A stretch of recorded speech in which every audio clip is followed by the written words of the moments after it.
Hello, সবাইকে স্বাগতম আমার চ্যানেলে। তো আমি বৃষ্টি, আজকে একটা নতুন ভিডিও নিয়ে চলে এসেছি।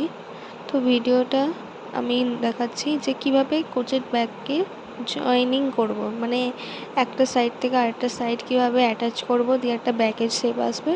তো সেই জয়েনিংটা কীভাবে করতে হয় সেটাই আমি আপনাদেরকে দেখাচ্ছি।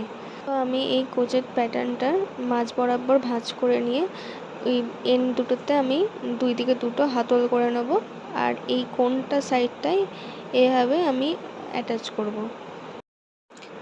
তো দুই সাইড থেকে একটা একটা করে ঘর নিয়ে আমি একটা করে সিঙ্গেল ক্রোশেট তুলব, তাহলেই দুটো গ্রানি স্কোয়ার একসাথে জয়েন্ট হয়ে যাবে। তো আমি সেম প্রসেসে পুরো গ্রানি স্কোয়ারগুলোকে জয়েন করে নেব।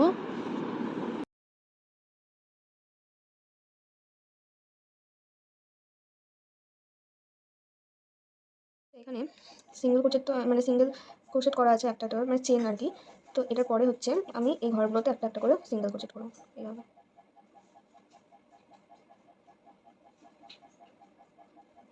তো প্রতিটা ঘরে আমি একটা একটা করে সিঙ্গেল ক্রোশেট করে নেব। তো আমি এখন এই ব্যাগটার হাতলে পুরো রাউন্ডটায় ডবল ক্রোশেট করে নেব।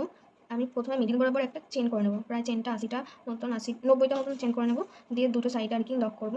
তারপরে চেনটার বাইরের দিক থেকে মানে এই সাইড থেকে এই দিকের সাইডটা থেকে একটা সিঙ্গেল ক্রোশেট করব, একটা ডবল ক্রোশেট করব।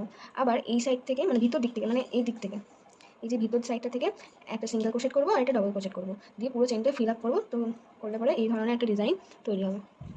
ডিজাইনটা কতটা বোঝা যাচ্ছে জানি না, তবে এরকম আর কি তৈরি হবে। কালো বলে বোঝা যাচ্ছে না আরও। তো আপনারা যদি চান তাহলে আমি অন্য কালার দিয়ে যখন ব্যাগ বানাবো তখন আমরা ভিডিওটা বানিয়ে দেখাবো ভালোভাবে। দেখো আমাদের কোচের ব্যাগ রেডি হয়ে গেছে সম্পূর্ণভাবে। এই সাইডটা এরকম এসছে, এই সাইডটা এরকম, আর এখানে হাতল দুটো, আর ব্যাগটা পুরোটা রেডি।